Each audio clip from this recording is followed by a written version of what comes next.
Good morning বন্ধুরা, কেমন আছো সবাই? আশা করি সবাই খুব ভালো আছো এবং পিএস ফ্যামিলিতে তোমাদের অনেক অনেক স্বাগত অ্যান্ড ওয়েলকাম। তো দেখছো সকাল সকাল উঠে একদম স্নান করে ফ্রেশ হয়ে কিন্তু তোমাদের সাথে আজকে ইন্ট্রোটা দিচ্ছি আমি। হ্যাঁ বন্ধুরা, আজকে আমার স্নান টান কমপ্লিট হয়ে গেছে। হ্যাঁ, স্নান করে উঠে কিন্তু আমি এখনও ওই ক্রিম ট্রিম কিছু দিইনি, জাস্ট সবাই স্নান করে এসেছি আর দেন তারপরে ভিডিওটা স্টার্ট করেছি। আসলে সকালবেলা ঘুম থেকে ওঠার পরে একদম এনার্জি পাচ্ছিলাম না, তাই জন্য ভাবলাম যে আজকে আগে স্নান করে নিই, তারপরে টুকটাক যে কাজগুলো থাকে সেগুলো করে আগে স্নান করে নিই, তারপরেই তোমাদের সাথে আসছি। তো দেখো এখনও কিন্তু সাক্ষ্য ঘুমাচ্ছে, চলো পর্দাটা উঠিয়ে দিই। এখন আর জানলা বন্ধ করি না, একটা করেই জানলা কিন্তু খোলাই থাকে, রাতেও খোলা থাকে, এই জন্য হাওয়াটা পাশ খেয়ে যায়, যার জন্য এত গরম টরম আর অত ফিল হচ্ছে না। যদিও দুদিন ধরে কিন্তু ওয়েদারটা খুব সুন্দর আছে, একটু মেঘলা মেঘলা, একটু বৃষ্টি বৃষ্টি ওয়েদার রয়েছে, তার জন্য একটু ঠান্ডা ঠান্ডা ওয়েদারটা ছিল। আর তাও আমরা জানলাটা কিন্তু বন্ধ করি না, কারণ এই জানলাটা বন্ধ করে দিলে অভ্যাসটা তো চলে যাবে না। অ্যাকচুয়ালি আমরা তো সবসময় জানলা দরজা বন্ধ করে ঘুমিয়ে অভ্যস্ত, তখন প্রবলেম হয়ে যাবে সেই জন্যই আর কি জানলাটা খোলাই প্র্যাকটিস রাখছি। দেখো আমি কিন্তু জানলাটা খুলে দিলাম, চলো সাক্ষ্য উঠুক, তারপর তোমাদের সাথে আসছি। ও দেখো উঠে কত কিছু কাণ্ড কারখানা করবে। সাক্ষ্য তুমি উঠে পড়েছো, দেখো এদিকে তাকাও। এই যে ওই বিস্কুটটা ফেলে দিস কেন? বিস্কুটটা পড়ে আছে কেন? ওই যে বিস্কুট, ওই যে চলো, খাবে না? খাবে না,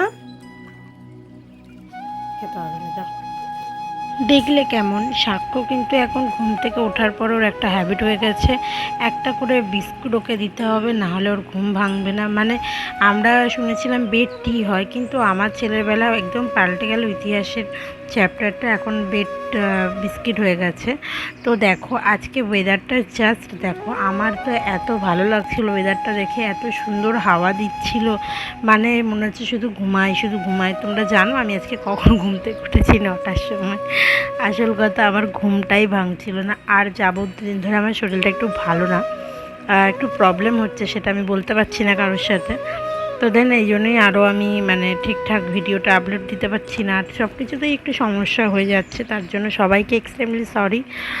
কোথাও দেরি হচ্ছে ভিডিও পোস্ট করতে, হয়তো ভিডিওটা সেরকম কাজের সেরকম কোনো ভিডিও দেখানো হচ্ছে না, তার জন্য অনেক অনেক সরি।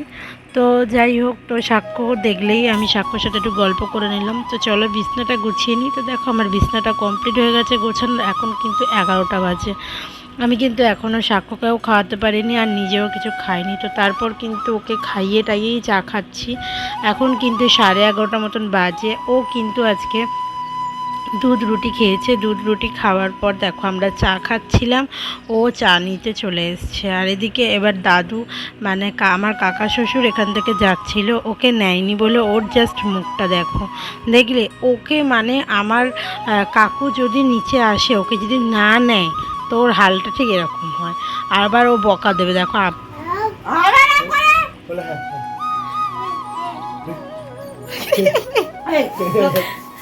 আমি কেমন করে বকে, আমি কেমন করে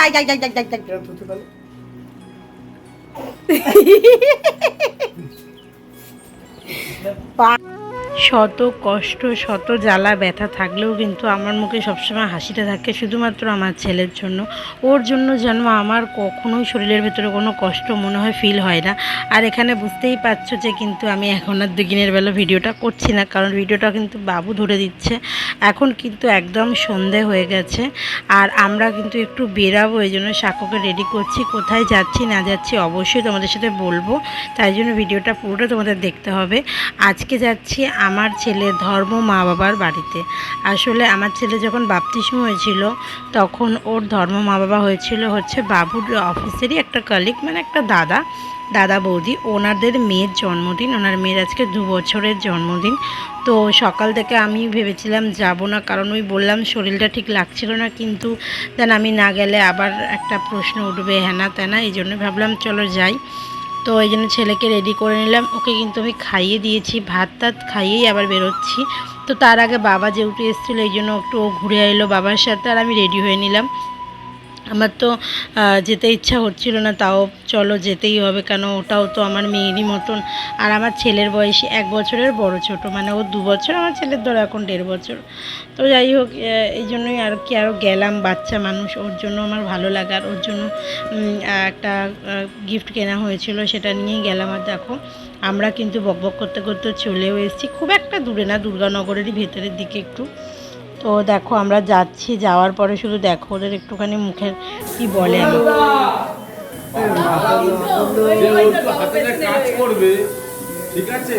এগুলো আগে দেখলে ওই দাদাটাও কিন্তু একসাথেই, ওরা সব স্কুলেই কাজ করে, অরূপদা। আর হচ্ছে সবাই খুব ভালো, এটা রাজেশদাও খুব ভালো। এটা হচ্ছে রাজেশদার ছেলে, যারাতে আমি চকলেটটা মানে এখন যে যারাতে আছে। আসলে আমি ওই ঋষি মানে দাদার ছেলের আর আরেকটা ছেলের সাথে আমি কম্পেয়ার করতে পারিনি, ঠিক বুঝতে পারিনি। তো যাই হোক, মেয়েকেও দিলাম, গিফট দিলাম। আর ওর জন্য, ও তো যেহেতু ছোট, ওর জন্য একটা ছোট চকলেট নিয়ে গেছিলাম। তারপরে দেখো আমার ছেলের ডান্স, দেখো ওখানে গান হচ্ছিল। আমার ছেলে তো ওখানে গিয়ে একটু নাচটা একটু করতে ভয় পাচ্ছিল, কিন্তু তারপরে একটুখানি নাচে।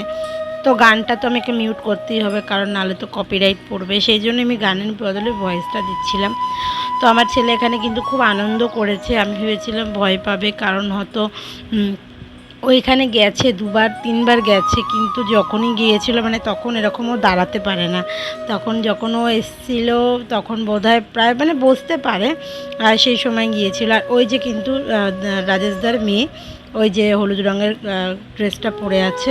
আসলে আমরা অনেকটাই দেরি করে গেছিলাম, তখন কেক কাটিং হয়ে গেছিলো। তো তার জন্য আমার কাছে কোনো রকম কেক কাটিংয়ের ভিডিও নেই। তো মেয়েটার সাথে একটুখানি খেলা করলাম, আদর করলাম ওকে। ও খুব ভালো, খুব ঠান্ডা। আমার ছেলে তো তাও চঞ্চল, একটু মানে দুষ্টুমি করে। ও তো মানে ও দুষ্টুমি করে, কিন্তু ও যেহেতু লোকজন দেখেছে ঘাবড়ে গেছে। আর সবাই যেন বাচ্চা কাচ্চার জন্মদিনের দিন বাচ্চারা কিন্তু একটু বেশি বিরক্ত হয়, যেটা আমার ছেলেও হয়েছে, আমি বুঝতেই পেরেছি। তো দেখো আমার তো ঢুকতেই বললো, শুনলেই যে আমি কোনো কাজবাজ করতে আসিনি, তাই জন্য একটু বৌদির হাতাহাতি করে দিলাম। আসলে নিজেই এখন এত কাজের মধ্যে থাকি, তো আর অন্য কোথাও গিয়ে কাজ করার টাইমটা আমি আর কি দিতে পারি না। আমারও ইচ্ছা করে যে সবার হাতাহাতি গিয়ে কাজ করে দিয়ে আসি। তো আমি যতটুকুনি পেরেছি বৌদির হাতাহাতি হেল্প করে দিয়েছিলাম, বাচ্চাগুলোকে খাওয়াতে সাহায্য করছিলাম বৌদির সাথে সাথে, জাস্ট অল্প। আমি সেরকম করিনি, সবটাই বৌদি করেছে। আমি জাস্ট অল্প একটু জাস্ট বৌদির হাতাহাতি একটুখানি দিয়ে দিলাম, দেওয়া থাওয়া করে। তো ওরা খাওয়া দাওয়ার পর বাবুরা বসেছে। আর এখানে দেখো বাবুর অফিসেরই যে কালিক দাদা রয়েছে, উনি কিছু বক্তব্য দেবে, তোমাদেরকে অবশ্যই যেটা শোনাবো অবশ্যই শোনো। আমাদের একটা জায়গায় নিয়ে যাওয়ার কথা ছিল, যার এই জায়গাটার নাম হচ্ছে OYO, কিন্তু পুরো নামটা আমরা জানি না। আচ্ছা, রাজেশদা জানো? রাজেশদা জানো? আচ্ছা ঠিক আছে, আচ্ছা ঠিক আছে, জানা রইলো কথাটা। বৌদি, তোমাকে আমি পরে ভিডিওটা পাঠাবো, দেখে নিও। হ্যাঁ, পরে পাঠাবো, দেখে নিও। তারপর কিন্তু খাওয়া দাওয়া করতে করতে অনেকটাই রাত হয়ে গেছিলো, 10টার পার হয়ে গেছিলো। আর বৌদির কিন্তু সকালে মর্নিংয়ে ডিউটি ছিল, এর জন্য আমরা কিন্তু তাড়াহুড়ো করে সব খেয়ে দিয়ে নিয়েছিলাম আর সবাই চলে গেছিলো। সেরকম বড় করে তো ছিল না, ছোট করেই করেছিল, শুধু আমাদেরই কয়েকজনকে বলেছিল। আর তারপর দেখো আমি খেয়ে দিয়ে বেরিয়েছি। আর আমার ছেলে কিন্তু তার মাঝখানে একটু পায়েস খাইয়েছিলাম, আর বৌদি ভাত রান্না করেছিল, ওটা খাইয়েছিলাম। তাও বাড়িতে এসে খাওয়াবো। এখন আমি রাজেশের সাথে ঝগড়া করছি, সেই ঝগড়ার বিষয়টা বলা যাবে না, এখন ঝগড়া করে নিয়ে তারপরে বাড়ি চলে যাব। আসল কথা, রাজেশদা আমাকে বোন বলেছে, তাই আমি রাজেশদার সাথে এখন একটা বোনের মতনই ব্যবহার করি, আদার্স কিছু না। তো চলো বাড়ি যাওয়া যাক। আর এই দেখো বাড়ি এসেই কিন্তু আমি সাক্ষ্যকে খাওয়াতে বসেছি, আগে রেডি হয়ে ফ্রেশ হয়ে নিয়েছি। আর এর মধ্যে কিন্তু সাক্ষ্য হাতে একটু ব্যথাও পেয়ে গেছে, কারণ হচ্ছে ও হাতটা চিপে দিয়েছে নিজের হাতে, এই জন্য যাই হোক ব্যথা পেয়েছিলো। তারপরে রিল্যাক্স খাওয়াচ্ছিলাম, খাইয়ে দাইয়েও কিন্তু ওকে এবার আবার শুয়ে দেবো। আর আমিও এবার ঘুম পেয়ে গেছে। আর আমার কিন্তু রীতিমতন চোখে ব্যথাও শুরু হয়ে গেছে, আর মানে কি বলবো, সমস্যাগুলো আবার ব্যথাগুলো শুরু হয়ে গেছিলো। আমার শরীরটা এমনি ভালো ছিল না। তো যাই হোক, চলো ওকে খাইয়ে নিয়ে ওকে গল্প করতে করতে খাওয়াচ্ছিলাম। ভিডিওটা আজকে এখানেই এন্ড করছি বন্ধুরা। ভিডিওটা ভালো লাগলে অবশ্যই একটা like, comment, share and subscribe করে দিও। চলো সবাইকে টাটা, সুখে ভালো থাকো সবাই।